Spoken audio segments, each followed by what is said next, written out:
know, close to 70% of Americans go to work every day sick. That's pretty sad. Most children average up to 10 colds a year. But there are lots of things that you can do to combat all those germs. Laura Dellutri, the healthy housekeeper, is here with us today with 5 tips to stop recycling cold by cleaning things you might not ordinarily think about. Glad to have you with us, Laura. Oh, it's a pleasure. All right, this is one of those things that can be so practical, something that we really need to keep in mind. Parents, grandparents, all the folks that have kids anywhere around them. For that matter, adults too, because yes, we can end up transporting a lot of these things as well. All right, let's go ahead and get started. And a lot of these things people might not think about. Number 1, we're talking about your toothbrush. Absolutely. And everyone thinks, oh, I just got sick and I've been on antibiotic and I'm getting sick again 2 weeks later. What's wrong? What's going on here? A lot of times it's your toothbrush. And people do not realize that mouthwash will not sanitize the cold and flu germs. Hot water won't do it with the little, from tap water. You literally have to boil your toothbrush or put it in the microwave in water or use an ultraviolet light. And so what I have here today is an ultraviolet light, and they come in little compact ones. This one holds like 3 or 4 toothbrushes, but that actually has the germicidal technology that a hospital or a dental office will use.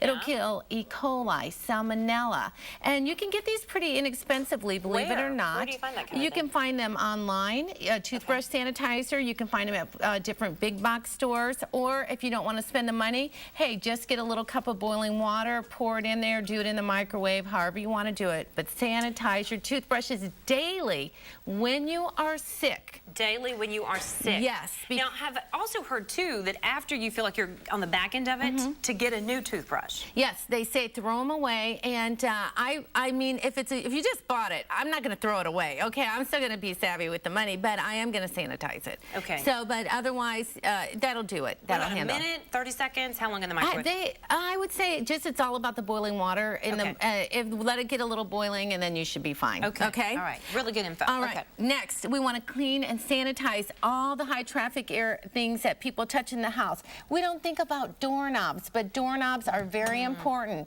Also, light switch plates where the kids are always touching those. And can you imagine how germ infected these are? Yes. The game panels, the kids sneeze and they keep playing and they blow their nose and they wipe their nose. And we don't want to know what's on these paddles, guys. And even the remote control, I recommend if you're going to use it, look at this. I put this one in a plastic bag. So who's ever using it and they're sick, you don't have to contaminate that. You know what I'm saying? Put it in a plastic bag. Okay. So that's good. Yeah. So just be spraying all these things. Wiping them down. Yes. Next, you want to isolate and conquer the germs, especially with trash bag liners. We throw the Kleenexes in, the liner slides. What do? Touch these dirty Kleenexes, and that's how we get infected. So I recommend all your liners, put a grab bagger on them. You can find them for 99 cents at Walmart. But these are amazing because it keeps you from recontaminating yourself with stuff. Oh, well, I didn't even know these existed. So yes, there you go. Very nice. Under $1. And last but not least, you have to isolate and comfort your family members. Put them in a room by themselves. And I know you guys, sometimes that is hard, but I do recommend that you do that. And when I say isolate, put them in the room. When I say comfort, give them things like a great quality tissue like this one. This is a Puffs Plus with a scent of Vicks. Smell that. It not only comforts the nose, but it's soothing with that scent of Vicks. Isn't that very nice? Because we all get sore noses.